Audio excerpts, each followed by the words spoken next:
Shalom, querido, Shabbat Shalom.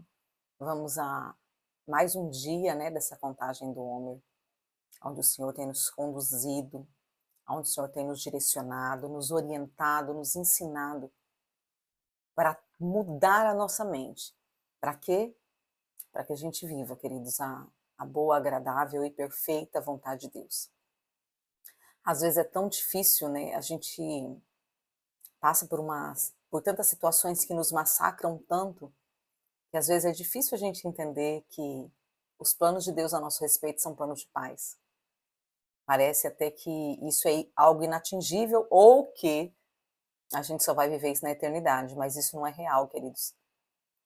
Porque o Senhor não precisa de planos de paz na eternidade, porque a eternidade já é um governo de paz. Os planos de paz do Senhor são para nós aqui nessa terra. O Senhor tem planos de paz para mim e para você, amém? E por isso Ele está nos conduzindo nessa caminhada, né? Nos transicionando. Não sei se vocês têm notado isso, quando a gente vai lá para o Yom Kippur é uma caminhada, né, de techuvá, mas dentro dessa caminhada do Yom Kippur é arrependimento, é confissão, é renúncia. E apesar da gente estar falando aqui acerca de uma mentalidade de libertação, não é dessa mesma forma. Aqui é uma mudança de mentalidade. E talvez aconteça no seu dia a dia aí, no seu secreto, aconteça renúncias, aconteça renovação de aliança, aconteça confissão de pecado, mas essas coisas acontecerão porque Deus está mudando a nossa mente, amém? É diferente, né? E a gente está nesse tempo. E agora, nesses dias, né, eu tenho falado um pouquinho sobre. Eu quero colocar essa questão, usar esse título, né, essa libertação, principalmente na área financeira, mas nós precisamos entender primeiro, queridos, os conceitos de Deus, né? Em todos esses dias a gente tem falado sobre Deus mudar a nossa mentalidade para a gente estar pronto lá para o dia de Pentecostes, né? Para quando cumprir-se o dia de Pentecostes, a gente estar pronto para receber de Deus aquilo que Deus tem para as nossas vidas. Assim como eu também tenho ensinado acerca de que é necessário a gente deixar de pensar, de viver, de sonhar, de sentir, de crer, como a gente fazia no Egito. E agora a gente precisa passar realmente por essa transição para a gente entender dentro da mentalidade do reino de Deus. E nesses dias eu tenho falado, né, acerca desse entendimento do mundo espiritual. E como que acontece, né? Eu contei um pouquinho do relato da minha história.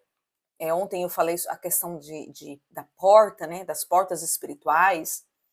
Falei também da responsabilidade pessoal, né, que Jesus entrou sim na casa e ele vai me conduzir essa limpeza, mas quem tem que fazer essa limpeza, né, quem tem que tirar os sentimentos errados, os pensamentos errados, os deuses pagãos, quem tem que tirar a cultura que não é a cultura do reino de Deus sou eu, né? O Espírito Santo que está conosco hoje, ele é o nosso ajudador. Ele é aquele que facilita o caminho, mas ele não é aquele que executa por nós. Nós temos que ter a responsabilidade de limpar essa bagunça que os nossos antepassados fizeram e que nós também fizemos. Fizemos por atitude, fizemos por prática, fizemos por omissão.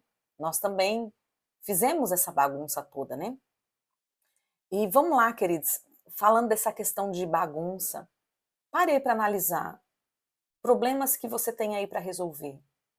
E se a gente parar para analisar com verdade, a gente vai ver que a grande maioria dos problemas que nós temos para resolver foram problemas que nós mesmos criamos, né? E que Deus, pela sua bondade, através de Cristo, nos deixou o Espírito para nos ajudar e nos ensinar em todas as coisas, até mesmo para resolver as coisas erradas que nós mesmos criamos. E ontem eu falei das portas, né? A questão de que eu abro as portas, mas as portas também podem ser fechadas. Como que eu fecho essas portas, né? Com arrependimento e com confissão. Mas, queridos, existe uma questão, eu até dei essa aula sábado na Escola de Libertação, e daí entra aqui, né? o nome do ministério que eu atuo, que é Techuvá, eu posso pedir perdão e perdoar, eu posso confessar os meus pecados e me arrepender dos meus pecados. Mas se eu não fizer essa techuvá, esse retorno aos princípios da palavra, a chance de eu continuar em quedas é muito grande. Por quê?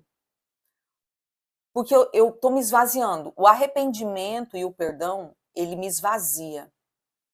Mas daí eu preciso da lei da substituição, que é eu preciso me encher novamente. Para que eu tenha um novo posicionamento, um novo comportamento e para que eu esteja debaixo de um novo domínio, eu preciso me encher. Então é necessário que eu me encha das verdades da palavra. É necessário que eu passe por essa, que eu viva dentro dessa techuvá.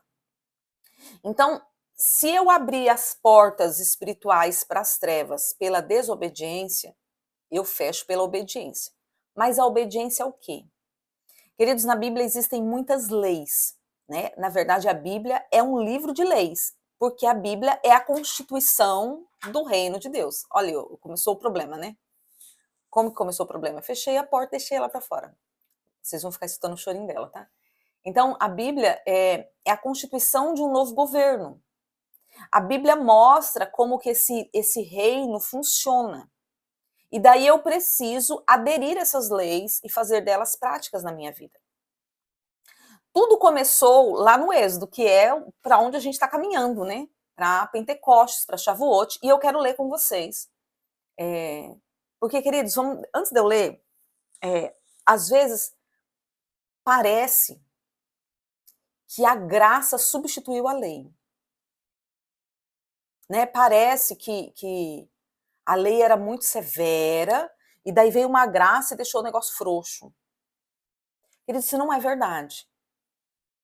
Jesus não é já falei isso e eu bato muito nessa tecla, Jesus não é um filho rebelde, que estava lá olhando Deus, estabelecer as leis e pensando, nossa, que pai ruim, não sabe fazer. Quando eu for o governante desse negócio, eu vou mudar tudo isso. Daí Jesus vem para a terra, fala, agora deu, né? O que o pai fez não serve mais, não presta mais, agora está sob nova direção. Queridos, Jesus não é esse rebelde sem causa. Jesus, ele é um homem que foi fiel, obediente até a morte de cruz. Ele veio para cumprir tudo aquilo que o Pai determinou. E se eu creio que Jesus é o verbo é a palavra é o que saiu de Deus, então a própria lei foi escrita por Jesus, queridos. E eu até brinco com isso, né? Talvez você goste muito da graça, eu gosto da graça por causa da salvação. Porque eu não tinha direito à salvação e por causa do amor entregue, que é de graça para mim, mas não foi de graça para Jesus. Para Jesus custou caro, custou preço de sangue, custou preço de cruz, né? Foi de graça para mim, para Jesus não foi.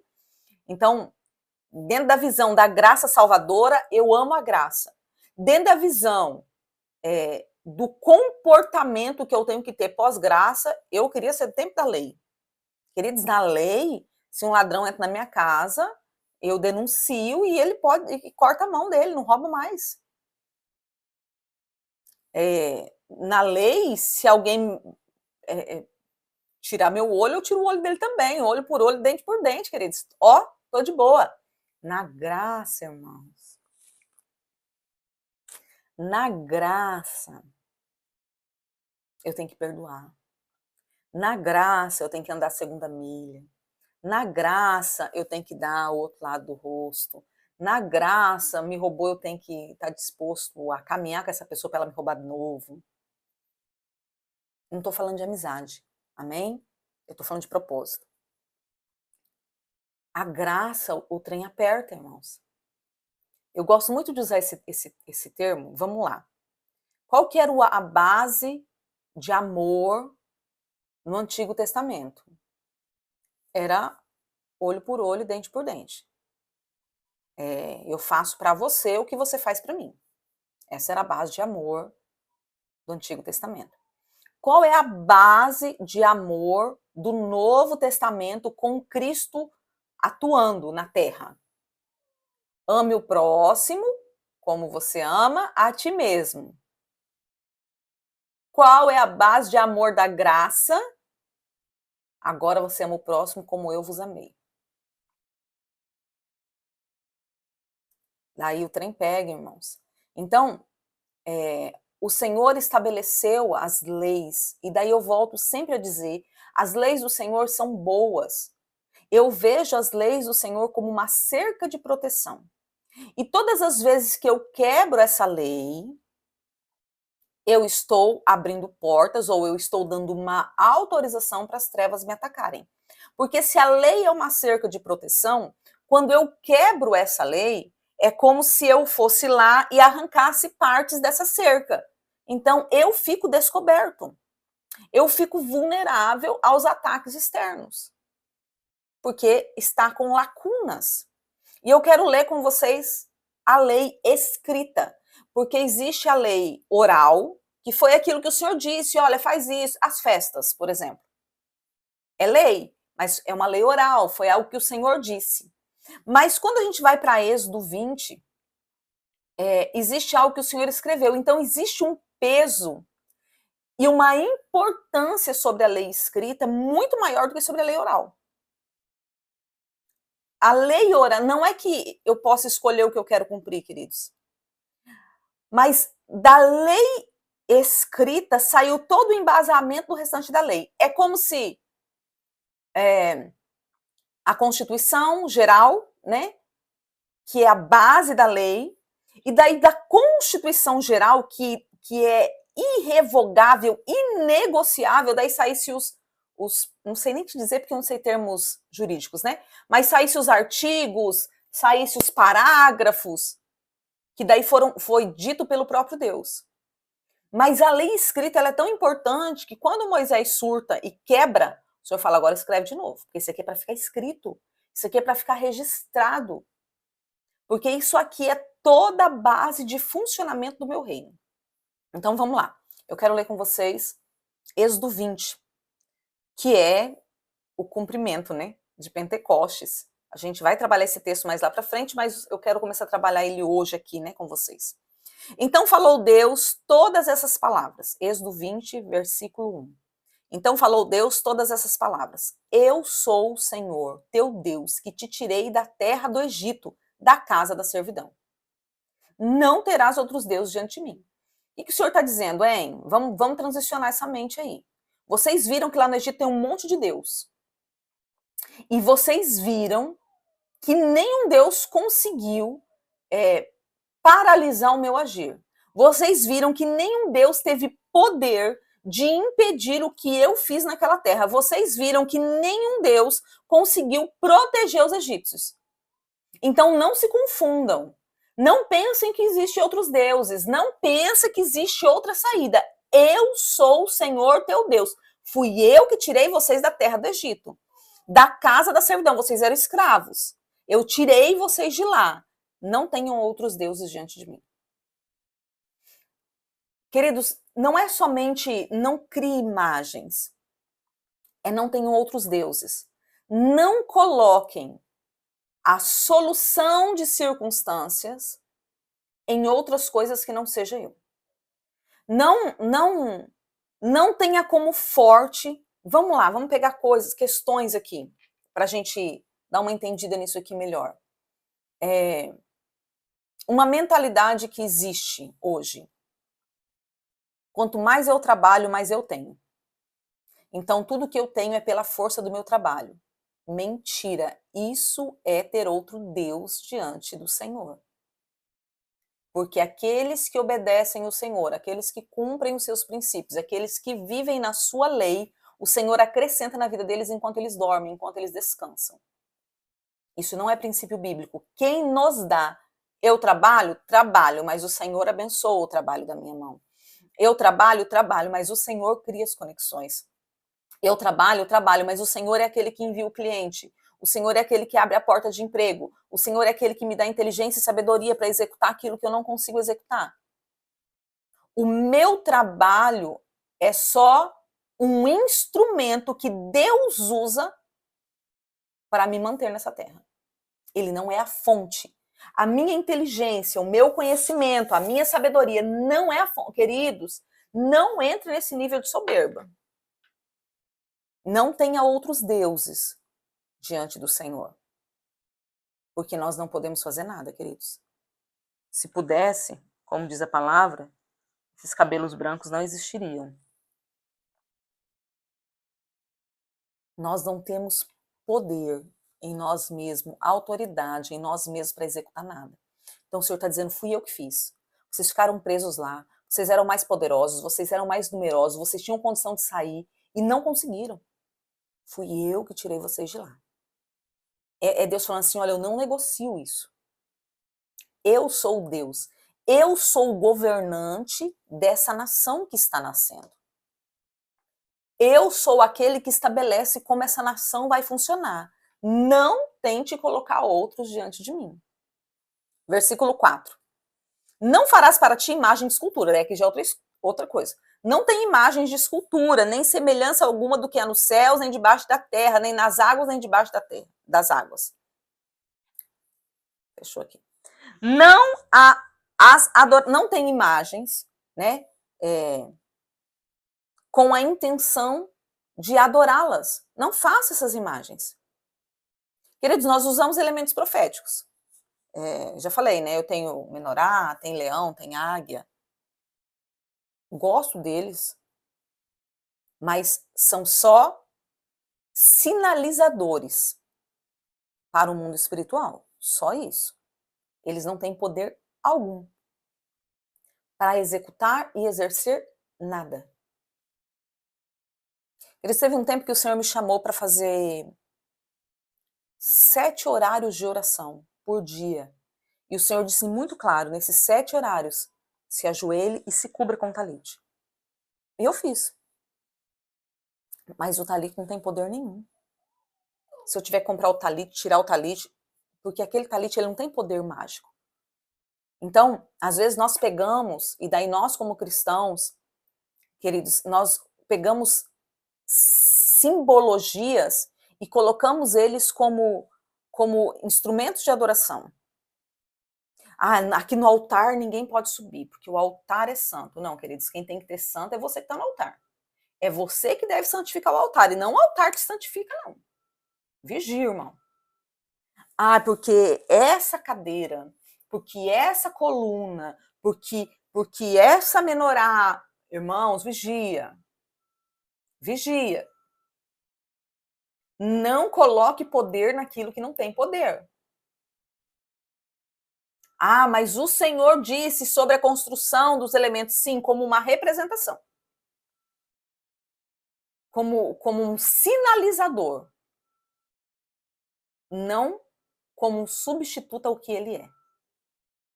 Amém? Então vamos lá. Não farás para ti imagem de escultura, nem semelhança alguma do que há em cima dos céus, nem embaixo da terra, nem nas águas, nem debaixo da terra. Não as adorarás, nem lhe darás culto, porque eu sou o Senhor teu Deus. Sou Deus zeloso.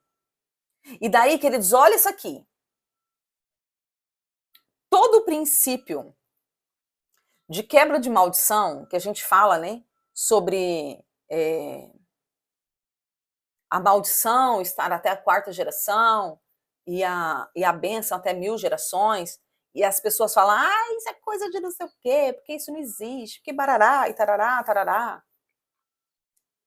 Está na lei escrita por Deus. Foi o Senhor quem disse, eu sou Deus zeloso.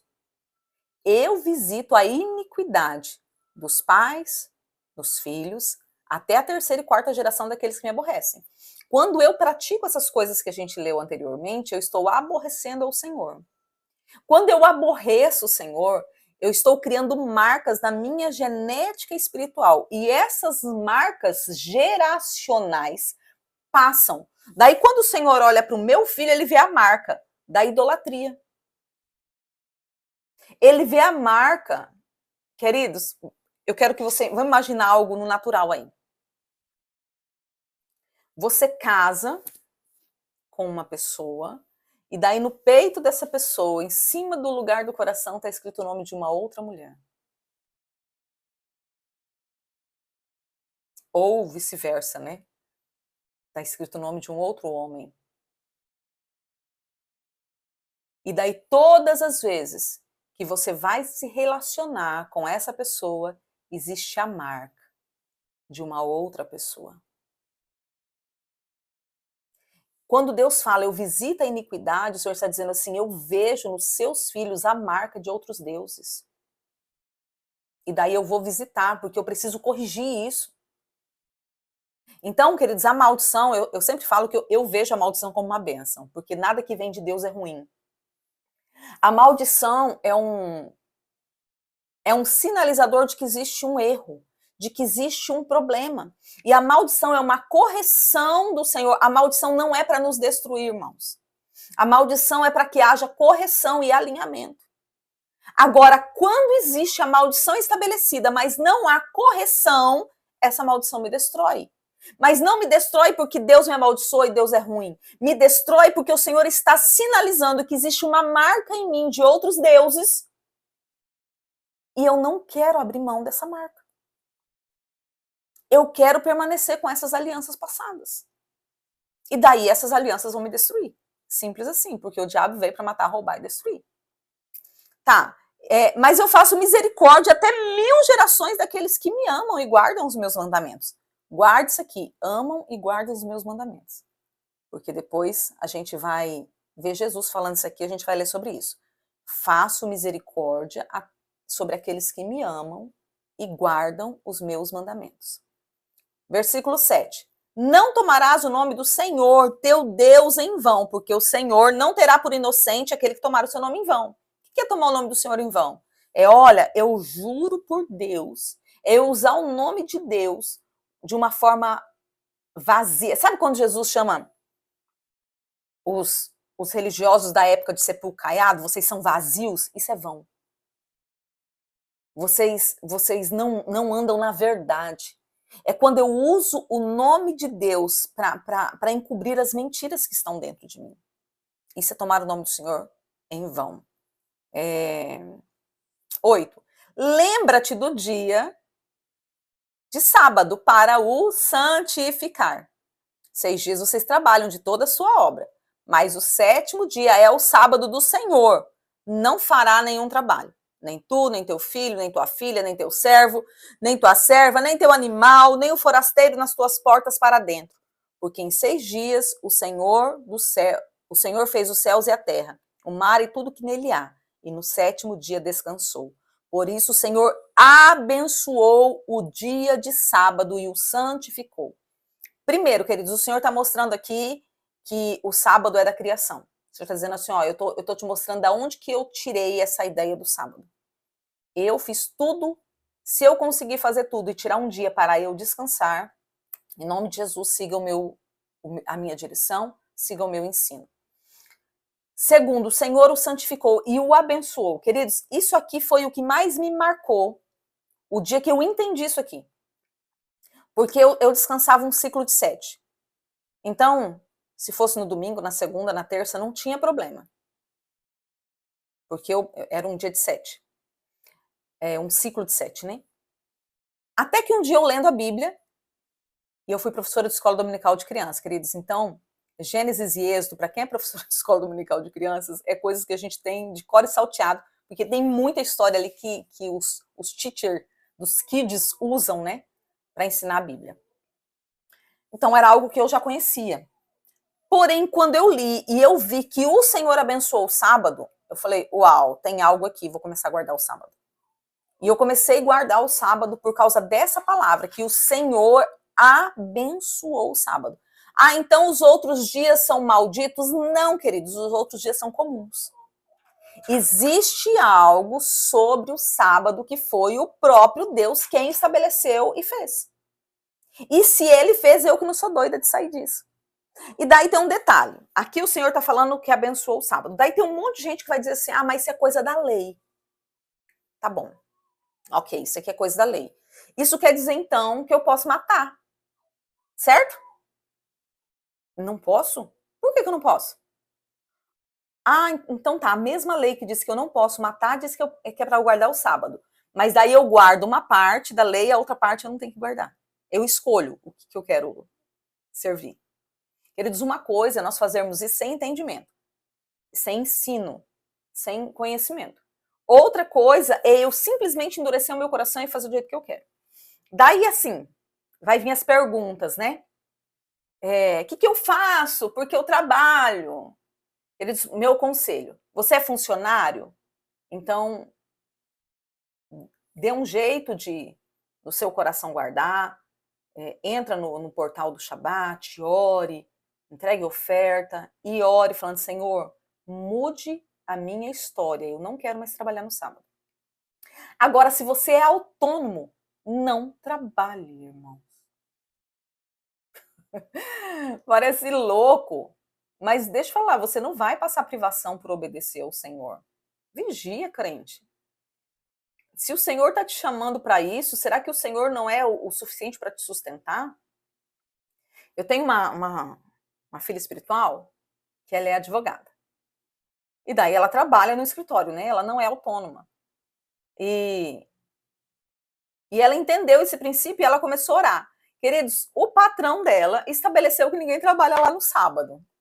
Resumo, por causa da oração dela, todo o escritório foi beneficiado. Ninguém trabalha no sábado. Então creia no que Deus está fazendo. E hoje ela ganha mais do que ela ganhava antes. Então creia, confia no que Deus está fazendo, amém? Vamos lá. Versículo 12. Honra teu pai e tua mãe. O que é? Tenha o seu pai e a sua mãe como alguém de peso sobre a sua vida, né? Não são pessoas comuns. Para que se prolongue seus dias sobre a terra, que o Senhor teu Deus te dá. Não mate. Não planeje matar alguém. Não projete e execute o assassinato de uma pessoa. Não adultere, né? Aqui na lei era a prática de adulterar mesmo. Quando foi em Jesus na graça, né, irmãos? E todo mundo acha que a graça que a graça, na graça não precisa mais disso. Então, ali era não cometa o pecado sexual fora do casamento. Na graça, Jesus disse assim, ó, agora, meus queridos, nem pense, porque se você olhar para a mulher do teu próximo desejando ela, você já adulterou no seu coração. Amém. Vamos passar, né? Porque senão eu fico batendo nessa graça que o povo está pregando aí. Não furte, né? Não pegue nada que não é seu e leve para sua casa como se fosse seu. E, queridos, eu quero acrescentar algo aqui. Seja responsável. Se você pegou isso aqui emprestado, mas foi emprestado, ok. Mas tudo aquilo que é emprestado é para ser devolvido. Se ele não é devolvido, ele passou a ser um furto. Você se apropriou de algo que não era seu. Daí você pega isso aqui emprestado e o negócio quebrou. Então, problema seu que pegou emprestado. Você vai comprar outro e restituir a pessoa, amém? Não fique no mundo espiritual em débito. Se você não tem condição, você vai procurar a pessoa e falar assim, olha, eu quebrei, o que eu faço? Mas conserte isso. Eu falo isso, queridos, porque eu passei muito isso. De pessoas pegarem minhas coisas e simplesmente falar assim, quebrou. E eu penso, tá. E você não vai fazer nada. Queridos, eu me lembro de uma pessoa, uma vez, a gente estava num evento, e ela falou assim, olha, pega o carro e vai lá. Eu falei, não, eu não dirijo. Ela falou, mas você não tem habilitação? Eu falei, tenho. Mas eu não tenho a prática de direção. Ela falou assim, mas vai lá, é bom para você aprender. Eu falei, mano, deixa eu falar uma coisa. Eu não tenho a prática de direção porque eu não tenho carro. Se eu não tenho carro, é porque eu não tenho condição de comprar um carro. Se eu não tenho condição de comprar um carro, é porque eu não consigo manter um carro. Eu vou pegar o seu carro emprestado? Não vou, não. Dela, mas não tem problema. Eu falei, tem, porque o meu relacionamento com você vale mais do que esse carro. E se eu bater esse carro, se eu amassar esse carro, se acontecer alguma coisa com esse carro, eu não vou ter condição de arrumar e você vai ficar chateado comigo. E com razão, porque eu também ficaria. Então, eu não vou pegar. Então, não se aproprie daquilo que não é seu, irmãos, amém?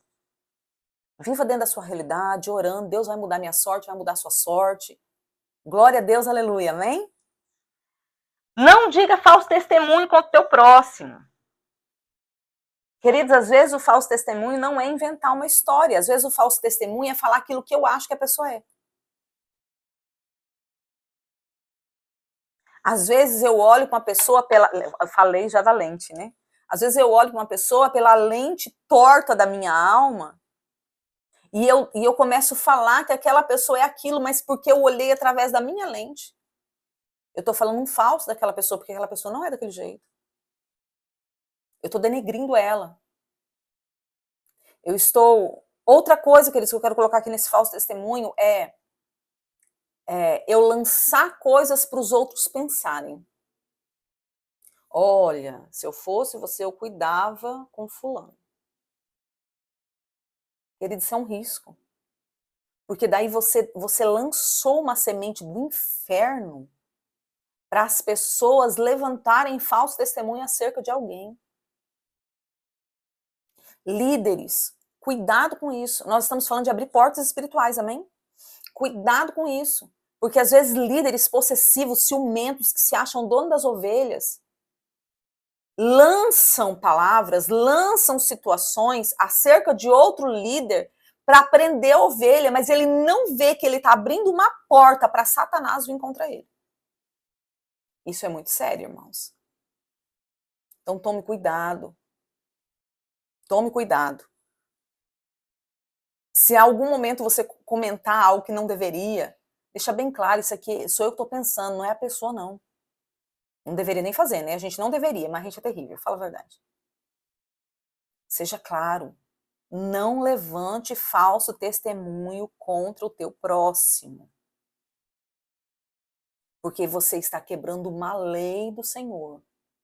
E vai dar ruim para você.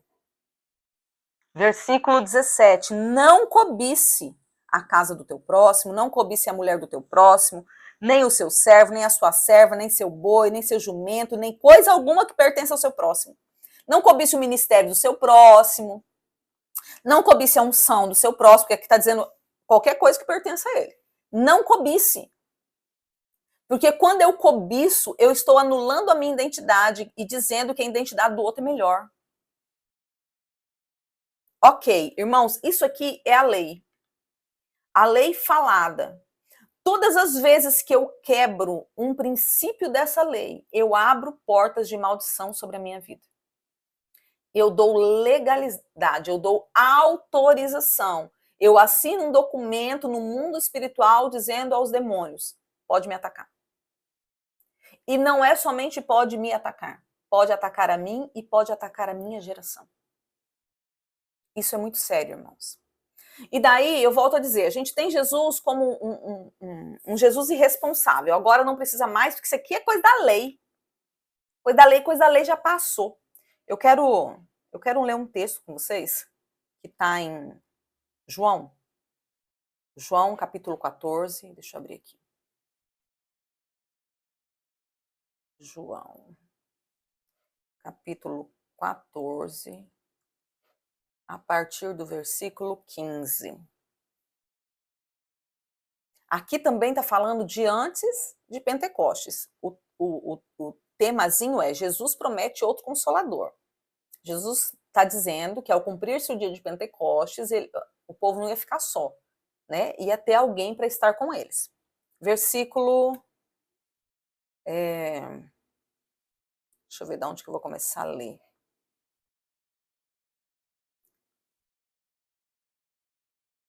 Não, eu vou ler o antes desse Jesus, o Consolador. Calma lá. Vamos pegar o... Deixa eu pegar aqui.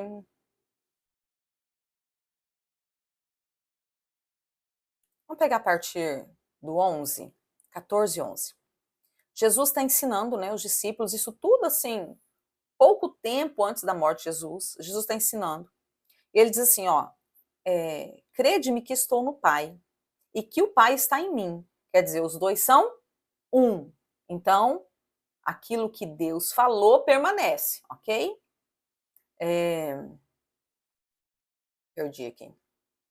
Credes ao menos por causa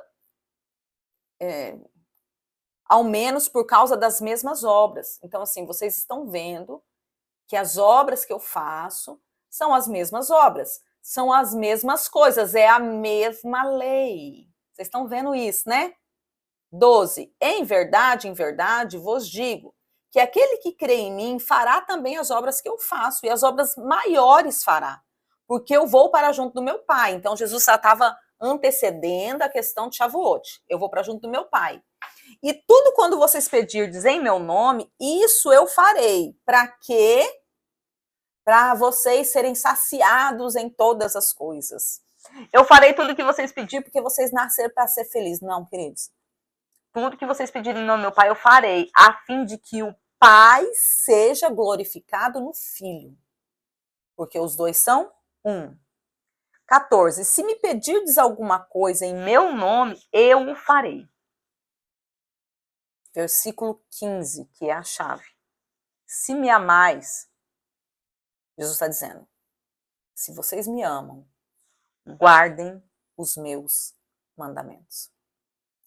Queridos, Jesus está quase pedindo uma prova de amor aqui, né? Vocês me amam? Então, isso aqui tem que ser prático e verdadeiro. Não vem me falar que me ama só de boca, não. Se vocês me amam, a prova do amor de vocês é que vocês vão guardar os meus mandamentos. Mas quais são esses mandamentos? Palavra que, aqui no caso grega, né, para mandamento, é entole, que significa ordem, dever, preceito, aquilo que é prescrito acerca do ofício de alguém, regra, e vai falando de um monte de coisas aqui. E dentro desse monte de coisas que está sendo falada, está falando da lei mosaica. Queridos, quando o Senhor diz, aqui ó, eticamente usado nos mandamentos da lei mosaica ou da tradição judaica que eles seguiam na lei. O Senhor está dizendo assim, olha, se você me ama, né, cumpra o ofício que eu fui chamado para trazer. Se você me ama, viva a lei que eu mandei. Qual é a lei? A lei mosaica. Qual é a lei mosaica? A lei escrita, mosaica, é o que nós acabamos de ler. E daí eu volto a dizer, tem toda a questão da lei oral também. O Senhor não está dizendo aqui se é a escrita ou a oral, mas o Senhor está dizendo assim, cumpra a minha lei. Cumpra os meus mandamentos. O Senhor Jesus não está dizendo assim, olha, cumpra os mandamentos de Deus, cumpra os mandamentos do Espírito, cumpra os mandamentos de Moisés. Jesus está dizendo assim, cumpra os meus. Porque aquilo que Moisés escreveu é meu. Cumpra os meus mandamentos. Todas as vezes, queridos, que eu desobedeço esses princípios e essas leis, eu vou entrar debaixo de maldição. E por que eu estou falando isso? A gente está tratando de questões de portas, de fechar, mas eu preciso entender porque eu preciso me arrepender. Eu não preciso me arrepender porque eu fiz algo. Eu preciso me arrepender porque eu quebrei um princípio da palavra de Deus. Eu preciso me arrepender porque eu não levo a lei do Senhor em consideração. Eu preciso me arrepender porque eu digo que amo a Jesus, mas eu odeio a lei. É a mesma coisa, queridos, que alguém dizer para vocês assim, olha, eu amo você, mas eu odeio o que sai de você. Eu amo você, mas eu odeio seus filhos. Eles saíram de você, eu odeio eles. A lei saiu de Jesus. A lei é dele. E quando eu não amo a lei do Senhor, eu estou denunciando no mundo espiritual que eu não amo Jesus. E daí eu estou vivendo uma hipocrisia. Porque eu estou exatamente sendo um fariseu. Eu professo algo com os lábios, mas o meu coração está longe disso tudo. Está longe dessas verdades. E isso vai atrair sobre mim maldição. A gente vai continuar falando sobre isso, né? Tem muita coisa para tratar dentro disso, porque eu creio que o Senhor está levantando um povo liberto para cumprir a sua lei, para que as pessoas conheçam que a lei do Senhor é boa e ela traz cura e restauração. A lei do Senhor é boa. Eu creio, queridos, que o Senhor está nos levantando como bandeiras nessa terra para professar, para mostrar no mundo espiritual que existe saída, existe transformação, existe mudança de vida. Não somente porque eu estou orando porque eu sou boa, não, porque a lei do Senhor é boa. Que o Senhor te abençoe, que você tenha um Shabat de descanso e de alinhamento. Seja renovado e refeito nesse dia, restaurado e reposicionado para nova semana que se inicia. E amanhã a gente está junto de novo, para mais um dia da contagem do Homer, amém? Shalom, shalom, queridos.